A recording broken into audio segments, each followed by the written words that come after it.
must I insist you do, by law, by denying you Medicaid funding, by a constitutional amendment? If so, which one? Is that, in your mind, acceptable for a Catholic layman who happens to be a governor? Although, would you also expect that of a Catholic judge?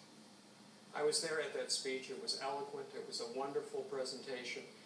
The governor also said that he believed that life began at conception and that life should be respected, and it didn't matter what 5 of 9 Supreme Court justices said about it, and that they disagreed with him.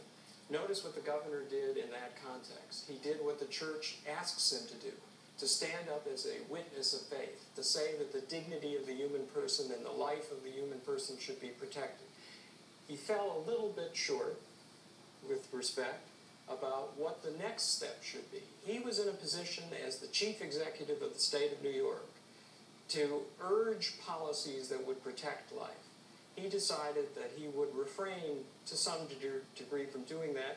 He chose a set of policies to encourage bringing a child to term, and at the same time did not encourage returning this issue to the political process. Notice, Tim, there's a fundamental difference.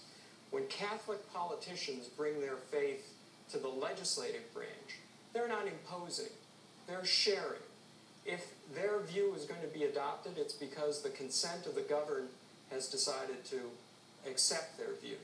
When judges bring their faith covertly or overtly to the bench, they're not accountable politically. They're given independence only for one reason, because they promise, and here the governor and I completely agree, they promise to observe the text of the Constitution, its history, its structure, and the traditions, and the Declaration of Independence that undergirds it. I gave Professor Kmiec the first word. I'll give you the last word. I regret that the professor was not aware of my political record after Notre Dame.